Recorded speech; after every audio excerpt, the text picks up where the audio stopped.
Hi everyone.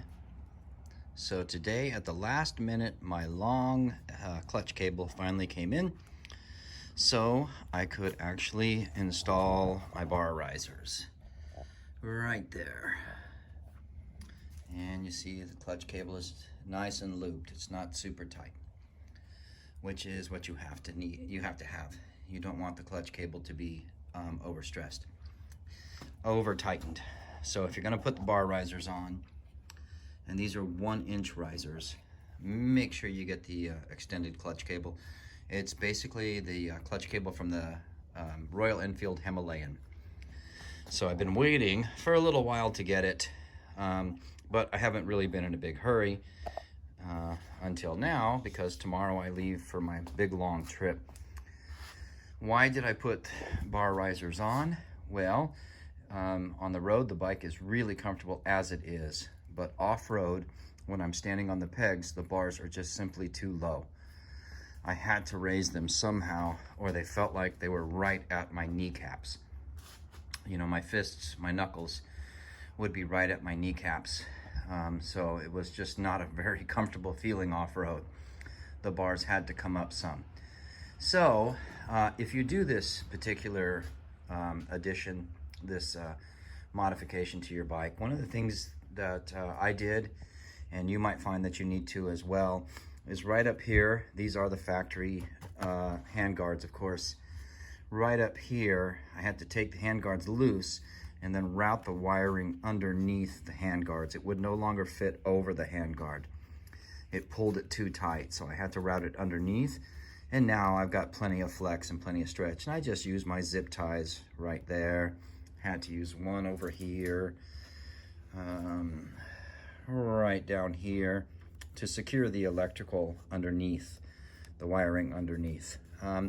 It makes it just a tiny bit more vulnerable, but if you look at where the wiring is at, it's well inside the width of the bike, way inside of it. So if something hits that, I've probably taken a pretty bad spill if that happens.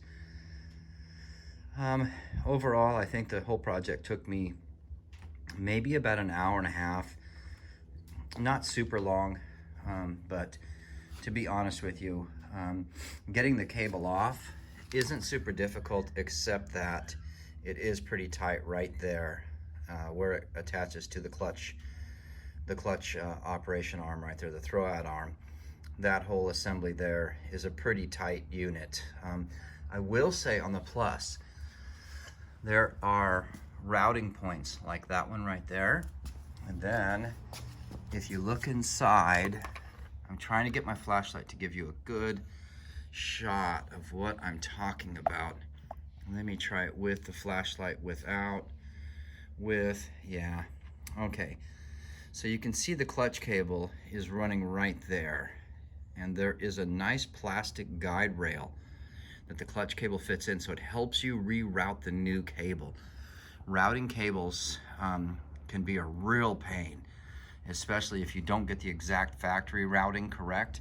And something like that makes it so, let me try to focus in on that thing, makes it so that it's so much easier. But I did have to loosen it up a little bit, that little screw right there. I had to loosen that screw so I could get the guide to drop down a little bit, because the new cable, of course, was really rigid and really stiff. So I got that on. Over here on this side, I did take the perch loose for the mirror, and I just loosened it up a bit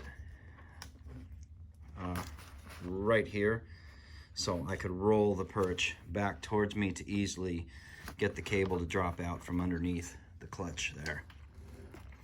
Just like that.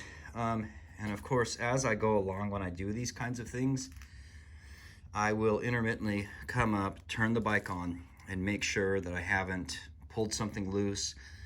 I did notice that whenever I was initially putting it on, that right down in here, this is the back brake light coming from the front brake lever, and I had pulled it pretty loose and didn't even realize it. So I did catch it, got it clipped back on. Even though you can still see a little bit of metal there, it is on as tight as I can push it.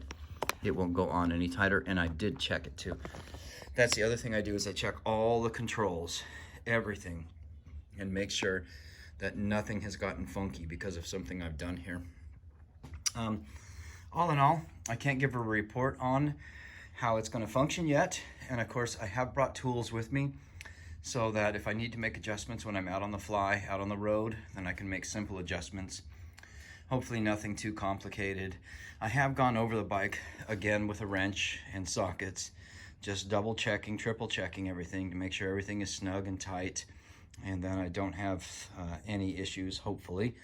You can only bring just so many tools with you when you go on road trips, and this is an exceptionally long road trip, so just trying to you know, plan ahead.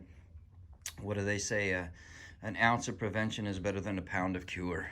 So that's all for now, people. I just thought I'd let you see that. Till next time, keep the helmet side up.